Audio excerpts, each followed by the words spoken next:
और इस मुल्क को गोडसे के रास्ते पर लेकर जाना चाहते हैं, तो यकीनन ये हम तमाम के लिए शर्मिंदगी की बात होगी कि गोडसे नफरत का पैगाम देता था।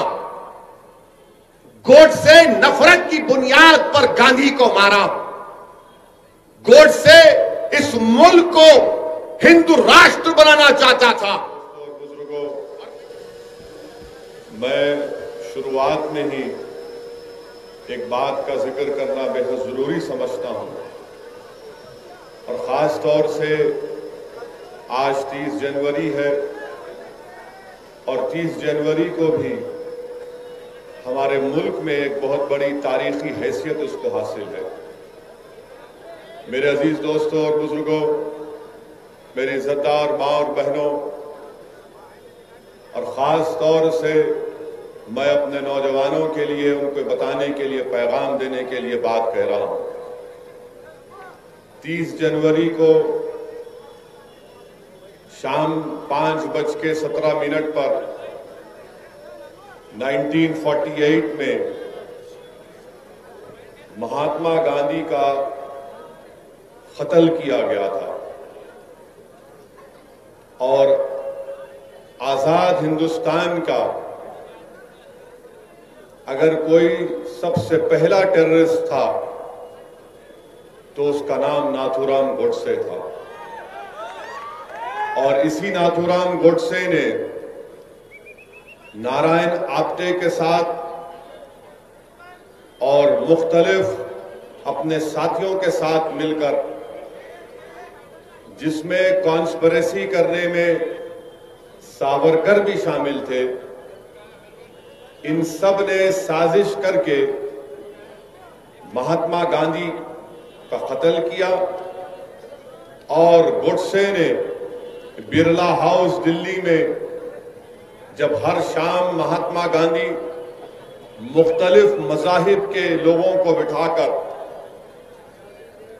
उनकी मुख्तलिफ मज़ाहिब की किताबों से या उनसे दुआ करवाते थे या उनसे उन किताबों से उनको पढ़वाते थे, तो उस दिन और उससे पहले एक तनाव का माहौल था कि शाम के वक्त में जब कभी भी महात्मा गांधी, जिसको अंग्रेजी में कहते प्रेयर मीटिंग करते, और जब कुरान की तिलावत करने के लिए कोई मुसलमान पढ़ता तो बहुत से लोग उसकी मुखालिफत करते थे, मगर महात्मा गांधी उन मुखालिफत की परवाह नहीं करते थे और कहते थे कि पढ़ो, कुरान भी पढ़ो, दीगर मज़ाहिब की किताबों को भी पढ़ो।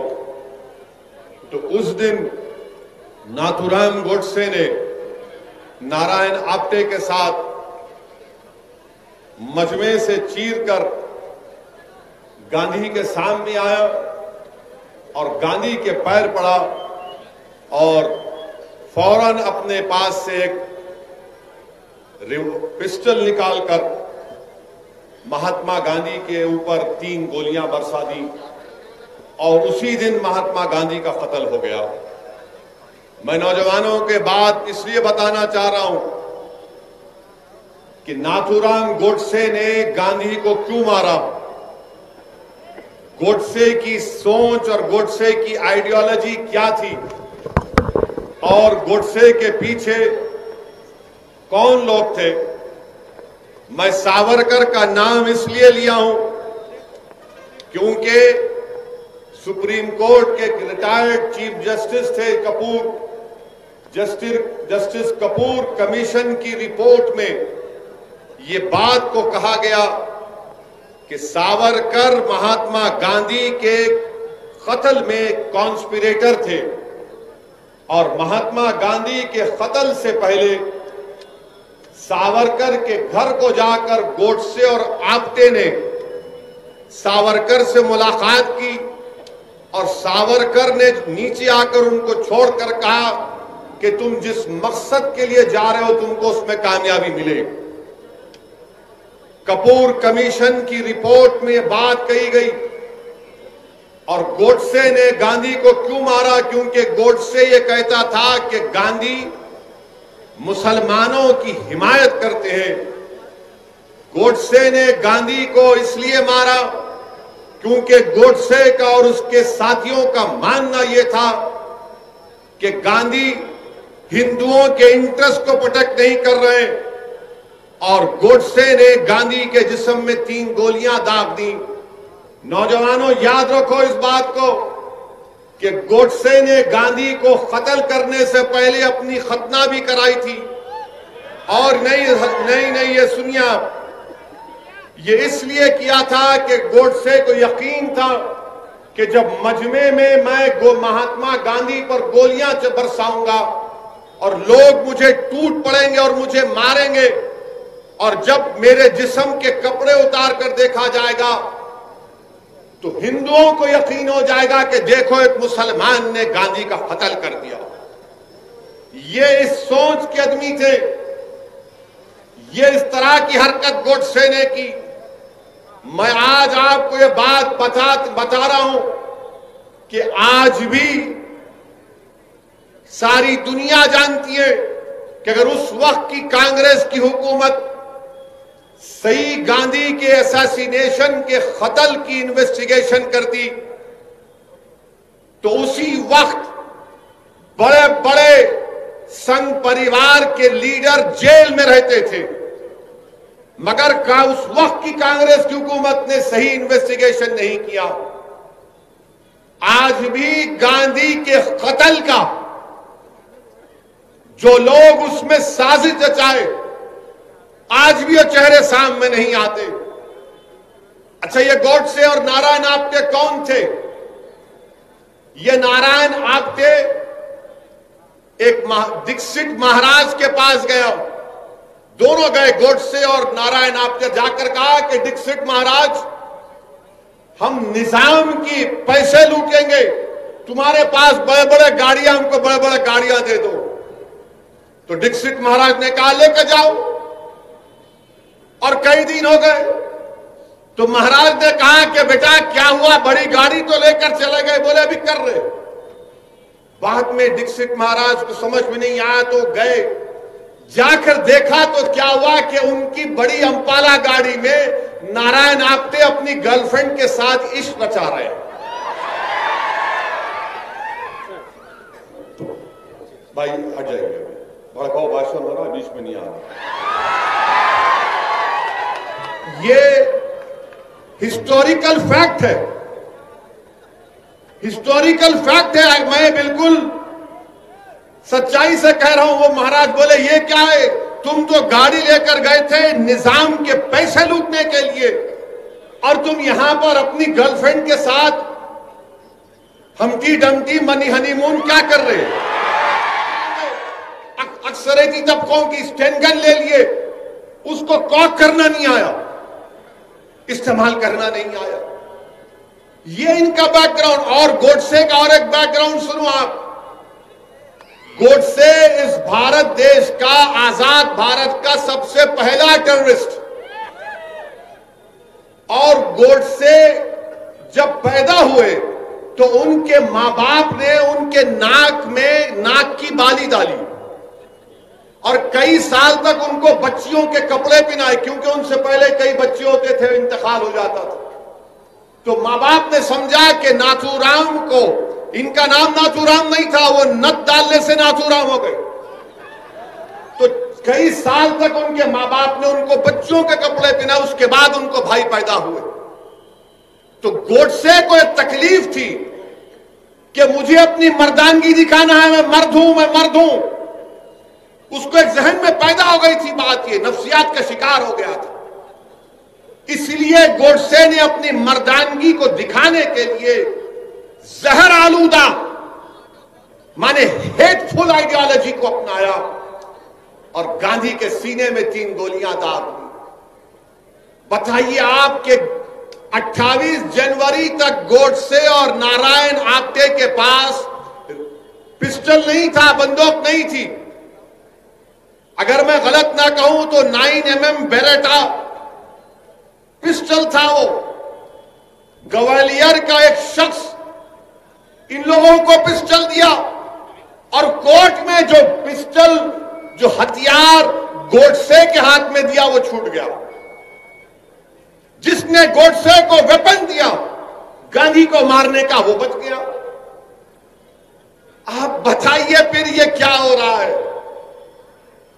गोडसे ने और नारायण आप्टे को सजा हुई, उनको फांसी हुई, मगर आज भी आपसे कह रहा हूं कि जिन लोगों ने गोडसे को हथियार दिया, एक मर्तबा नहीं 5 मर्तबा बापू पर जान लेने का हमला इन 3 सबने मिलकर किया था।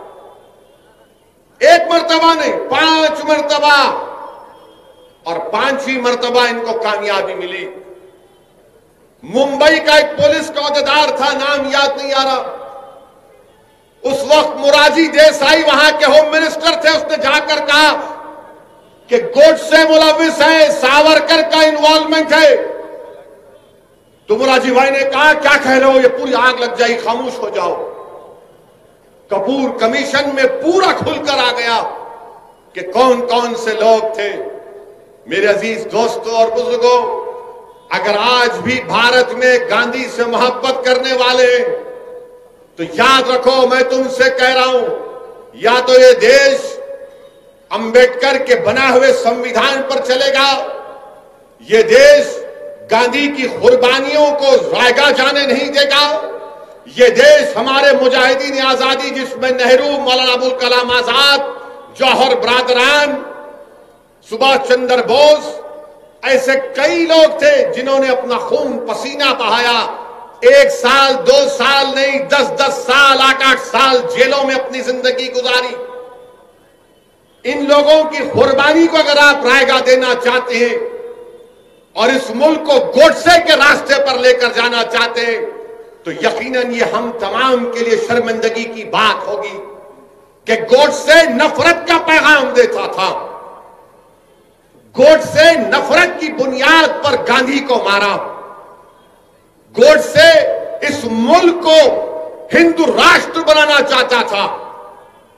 और मैं ये इसलिए कह रहा हूं कि जब गांधी के कत्ल के चंद दिन के बाद गांधी के बेटे दिल्ली के पुलिस स्टेशन में जाकर गोडसे से मुलाकात किए, वो देखना चाहते थे कि कौन है वो शख्स जिसने मेरे बाप का कत्ल किया। वो समझ रहे थे कि कोई दिखने में बड़ा डरौनी चेहरा होगा, हैवान होगा, मगर जब जाकर देखा तो कहा किसने मारा मेरे पिता को, तो कहा ये खुद आवाज आई कि मैंने तुम्हारे बाप को गोली मारी, मेरा नाम नाथूराम गोडसे है।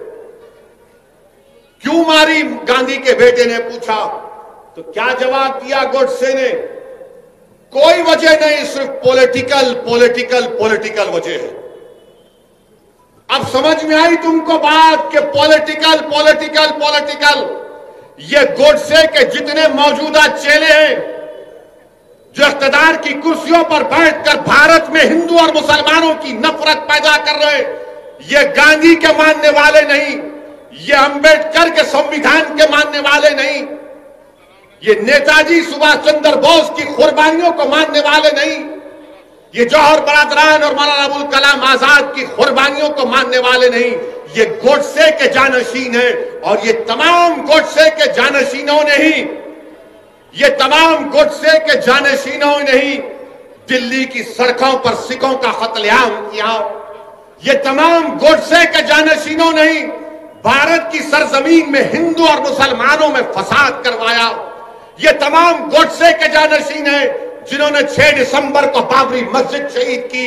ये तमाम गोडसे के जानशीन हैं जिन्होंने आसाम में नल्ली का मैसेकर किया।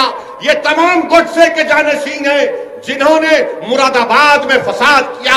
हर जगह पर अगर देखा जाए तो गोडसे के चाहने वाले हैं, क्योंकि गांधी का जो चाहने वाला है, यकीनन गांधी हिंदू थे, अपने मजहब पर चलते थे, राम को बड़ा मानने वाले थे, मगर गांधी जिस मोहब्बत और अकीदे से राम को मानते थे, ये आज मौजूदा दौर के गोडसे राम के नाम पर मुल्क में नफरत पैदा करना चाहते हैं।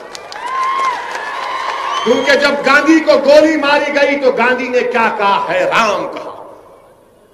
गांधी ने क्या कहा था? इसलिए नौजवानों फर्क समझो। ये गोडसे के जानशीन जो आज हमारे सामने हैं, इनको पहचानो जो नफरत पैदा करना चाहते हैं हमारे भारत में।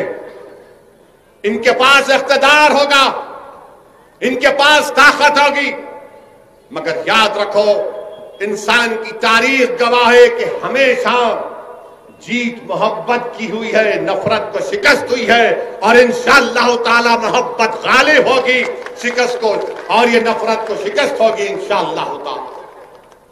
इसीलिए मेरे अजीज दोस्तों और बुजुर्गों, ये बात आपके सामने अर्ज करना बेहद जरूरी था। और ये संघ परिवार के लोग बोलते हैं नहीं गोडसे हमारे पास नहीं था, कहां से आया, आसमान से टपका उन्हें। गोडसे का भाई का फ्रंट लाइन मैगजीन का इंटरव्यू है संघ परिवार के लोगों।